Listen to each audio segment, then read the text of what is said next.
शिव शिव शिव शिव नाम सुमर नर सकल मनोरथ पूरनकारी।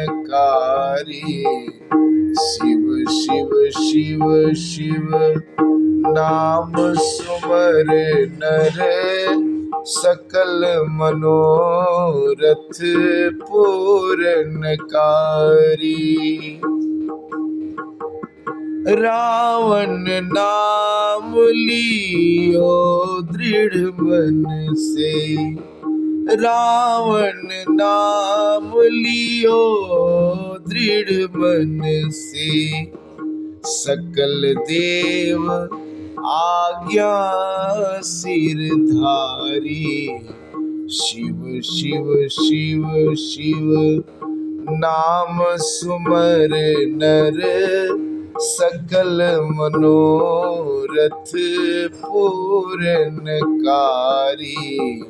शिव शिव शिव शिव शिव शिव शिव शिव। नंदी गण जब सुमिरन कीनो, नंदी गण जब सुमिरन कीनो, सुमिरन कीनो, सुमिरन कीनो। नंदी गण जब सुमिरन कीनो, काल पास तत्काल निवारी। शिव शिव शिव शिव नाम सुमर नर सकल मनोरथ पूरनकारी। शिव शिव शिव शिव शिव शिव शिव शिव।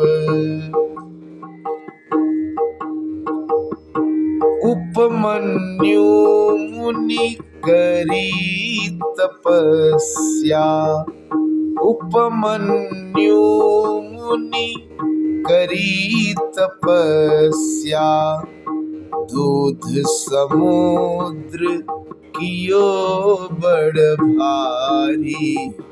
शिव शिव शिव शिव नाम सुमर नर सकल मनोरथ पूरनकारी।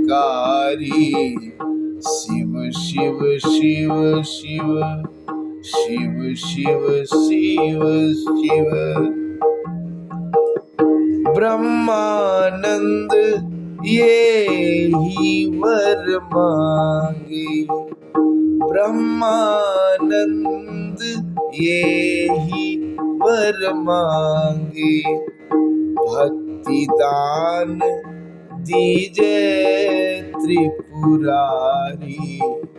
शिव शिव शिव शिव नाम सुमर नर सकल मनोरथ पूरनकारी।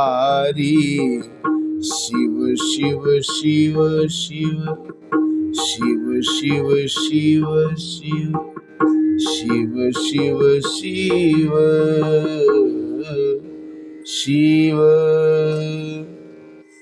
धर्म प्रेमी बंधुओं, आज श्री शिव महापुराण रुद्र संहिता सती खंड के 17वें अध्याय में आप सब सुनेंगे भगवान शिव द्वारा सती को वर प्राप्ति और शिव का ब्रह्मा जी को दक्ष प्रजापति के पास भेजना। ब्रह्मा जी बोले, इस प्रकार मैंने सभी देवताओं के द्वारा की गई शिव जी की उत्तम स्तुति को आपसे कह दिया। हे मुने, सती ने जिस प्रकार शिव जी से वर प्राप्त किया उसे अब मुझसे सुनो। सती ने आश्विन मास के शुक्ल पक्ष की अष्टमी तिथि को उपवास कर भक्ति पूर्वक सर्वेश्वर शिव जी का पूजन किया। इस प्रकार नंदा व्रत के पूर्ण हो जाने पर नवमी तिथि का कुछ भाग शेष रह गया था। उस समय ध्यान में निमग्न उन सती के सामने शिव प्रकट हो गए। वे सर्वांग सुंदर तथा गौर वर्ण के थे। उनके 5 मुख थे और प्रत्येक मुख में 3-3 नेत्र थे। भाल देश में चंद्रमा शोभा पा रहा था। उनका चित्त प्रसन्न था। उनका कंठ नीला था और उनकी 4 भुजाएं थी। उन्होंने हाथों में त्रिशूल, ब्रह्म कपाल, वर तथा अभय मुद्रा को धारण कर रखा था। भस्म में अंगराग से उनका शरीर उद्भासित हो रहा था। उनके मस्तक पर गंगा जी शोभा बढ़ा रही थीं तथा उनके सभी अंग मनोहर थे। वे परम सौंदर्य के धाम थे। उनका मुख करोड़ों चंद्रमाओं के समान प्रकाशमान था। उनकी कांति करोड़ों कामदेवों के समान थी और उनकी आकृति स्त्रियों को फिर प्रिय लगने वाली थी। इस प्रकार के प्रभु महादेव जी को प्रत्यक्ष देखकर सती ने लज्जा से नीचे की ओर मुख करके उनके चरणों में प्रणाम किया। तपस्या का फल प्रदान करने वाले महादेव जी उत्तम व्रत धारण करने वाली सती को पत्नी रूप में प्राप्त करने की इच्छा रखते हुए भी उनसे कहने लगे। महादेव जी बोले, हे दक्ष नंदिनी, मैं तुम्हारे इस व्रत से प्रसन्न हूं। हे सुव्रते, जो तुम्हारा अभीष्ट वर हो उसे मांगो, मैं उसे प्रदान करूंगा। ब्रह्मा जी बोले, मुने, जगदीश्वर महादेव ने सती की भावना को जानते हुए भी उनकी बात सुनने की इच्छा से वर मांगो ऐसा कहा। वे लज्जा के वश में हो गई और जो उनके मन में था उसे कह न सकी। उनका जो अभीष्ट था वह लज्जा से आच्छादित हो गया था। शिव जी का प्रिय वचन सुनकर वे प्रेम में विभोर हो गईं। इसे जानकर भक्तवत्सल शंकर जी अत्यंत हर्षित हुए। सत्पुरुषों के शरण स्वरूप तथा अंतर्यामी वे शिव जी सती की भक्ति के वशीभूत होकर वर मांगो ऐसा शीघ्रता पूर्वक बार बार कहने लगे। उस समय सती ने अपनी लज्जा को रोककर शिव जी से कहा, हे वरद, आप कभी भी न टलने वाला अथिष्ट वर प्रदान करें। शिव जी ने अनुभव किया कि सती अपनी बात पूरी नहीं कर पा रही है। ये तदर्थ उन्होंने स्वयं ही कहा, हे देवी, तुम मेरी पत्नी बनो। अपने अभीष्ट फल को प्रकट करने वाले शिव जी के वचन को सुनकर और अपना मनोगत वर प्राप्त करके सती प्रसन्न होकर चुपचाप खड़ी रही। वे सकाम शिव जी के सामने मंद मंद मुस्कुराती हुई कामना को बढ़ाने वाले अपने हाव भाव प्रकट करने लगी।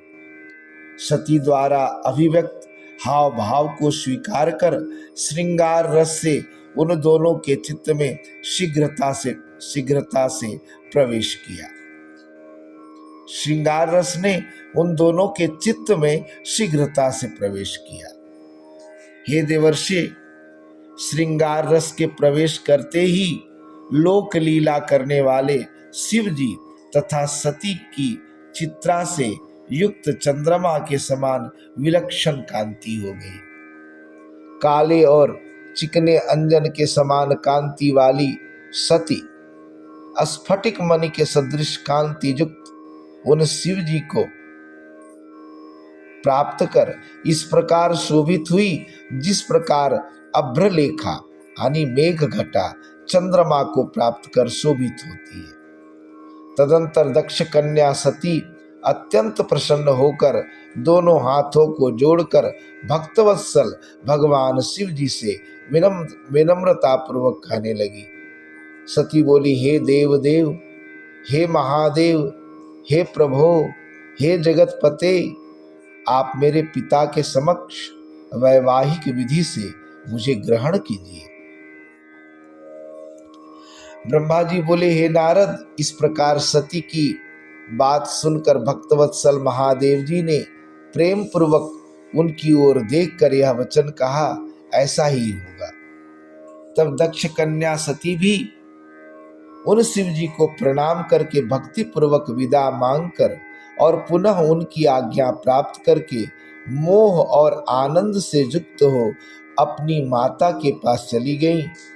शिव जी भी हिमालय के शिखर पर अपने आश्रम में प्रवेश करके दक्ष कन्या सती के वियोग के कारण बड़ी कठिनाई से ध्यान में तत्पर हो सके। देवर्षि, मन को एकाग्र करके लौकिक गति का आश्रय लेकर वृषध्वज शंकर ने मन ही मन मेरा स्मरण किया। तब त्रिशूलधारी महेश्वर के स्मरण करने पर उनकी सिद्धि से प्रेरित होकर मैं शीघ्र ही उनके समीप पहुंच गया और हे तात, हिमालय के शिखर पर जहां सती के वियोग जनित दुख का अनुभव करने वाले महादेव जी विद्यमान थे, वहीं मैं सरस्वती सहित उपस्थित हो गया। हे देवर्षि, तदंतर सरस्वती सहित मुझ ब्रह्मा को देखकर सती के प्रेम में बंधे हुए शिव जी उत्सुकता पूर्वक कहने लगे।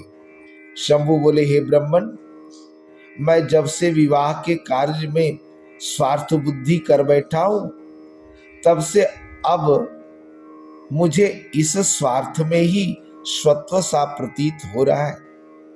दक्ष कन्या सती ने बड़े भक्ति भाव से मेरी आराधना की है और मैंने नंदाव्रत के प्रभाव से उसे अभीष्ट वर दे दिया है। हे ब्रह्मन, उस सती ने मुझसे यह वर मांगा कि आप मेरे पति हो जाइए। तब सर्वथा संतुष्ट होकर मैंने भी कह दिया कि तुम मेरी पत्नी हो जाओ।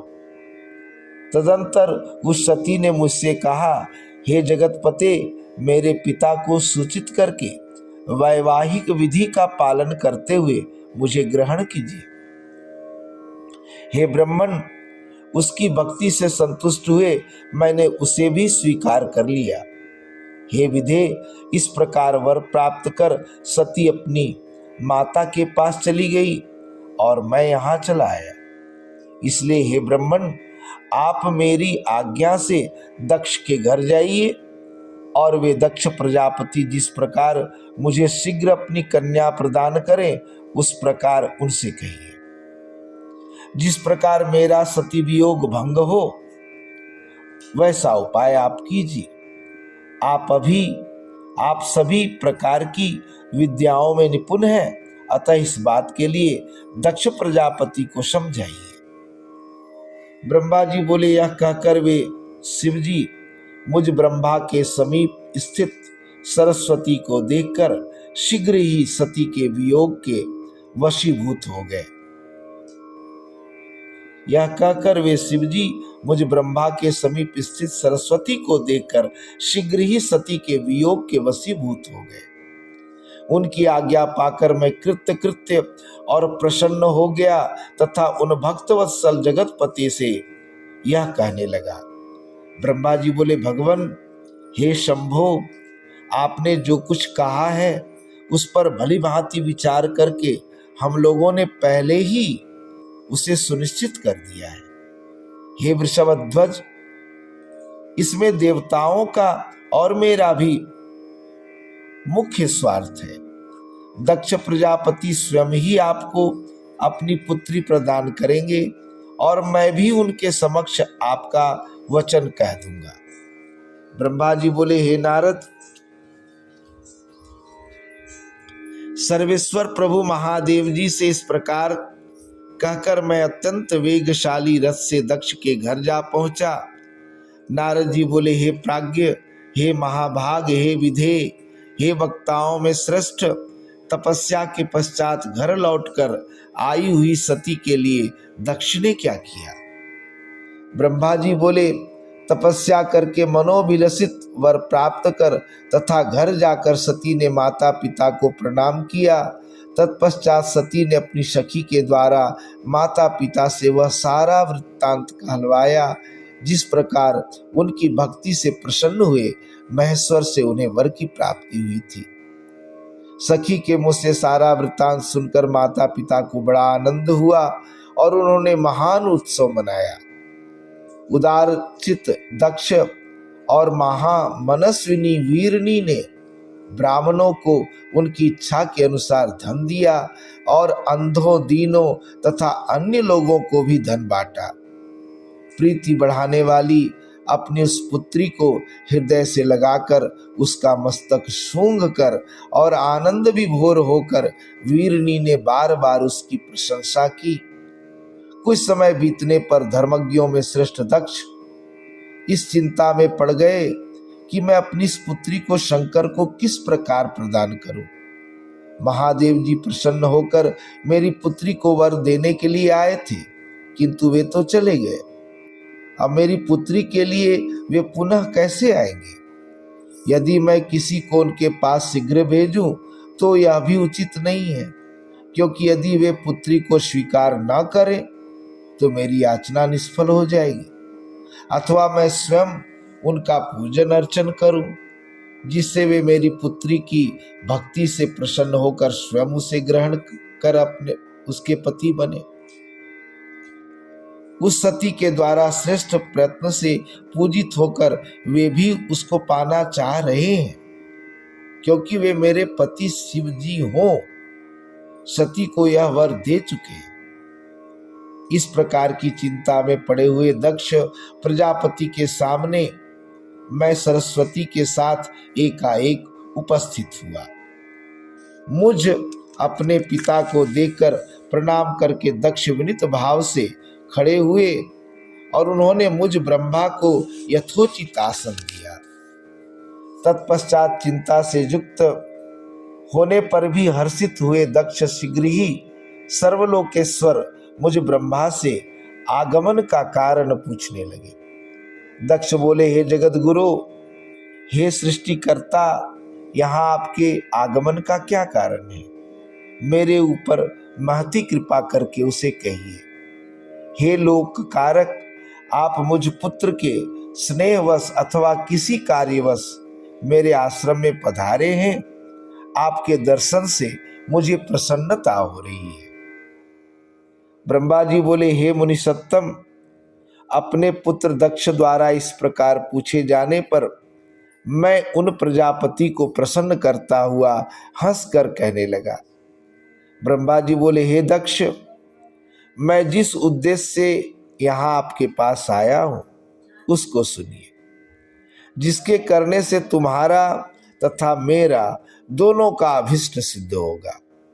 आपकी पुत्री सती ने जगतपति महादेव जी की आराधना करके जो वर प्राप्त किया है उसका समय अब उपस्थित हो चुका है। शंभु ने आपकी पुत्री को पत्नी रूप में प्राप्त करने के लिए ही मुझे आपके पास भेजा है। अब आपके लिए जो कल्याणकारी कार्य है उसे कर डालिए। जब से रुद्रवर प्रदान करके गए हैं तभी से आपकी पुत्री के वियोग के कारण उन शंकर को शांति नहीं मिल रही है।